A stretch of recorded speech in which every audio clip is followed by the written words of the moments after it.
hi hello दोस्तों ମୁଁ କହୁଥିଲି ବର୍ତ୍ତମାନ ଗୋଟେ ଘଣ୍ଟ ଜଙ୍ଗଲ ଭିତରେ ଆମେ ଅଛୁ ଜଙ୍ଗଲ ବାଟ ଦେଇ ଯାଉଛୁ ଯୋଉଟାକି ଆମ ଦୋକାନ କିଛି ଦିନ ହେଲାଣି ବନ୍ଦ ଥିଲା ତ ତାର ସ୍ଥିତି ବିଷୟରେ କ'ଣ ମୁଁ କିଛି ଜାଣିନି ଆଜି ପର୍ଯ୍ୟନ୍ତ ତେଣୁକରି ସେ କେମିତି ଅବସ୍ଥାରେ ଏବେ ଅଛି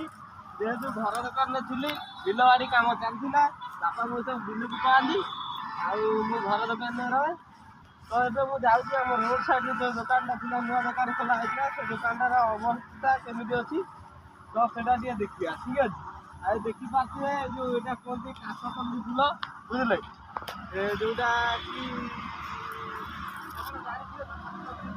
ମୁଁ ତ ବେଶୀ କିଛି ଜାଣିନି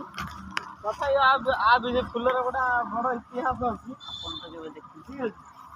ତ ଆମ ଦୋକାନଟା ହେଉଛି ସେଇଠି ଏଇଟା ଆମ ସେଠି ପୁରା ସିମେଣ୍ଟ ଖୁଣ୍ଟ ମୁଣ୍ଡ ପଡ଼ିଛି ଆପଣ ତ କେବେ ଦେଖିନଥିବେ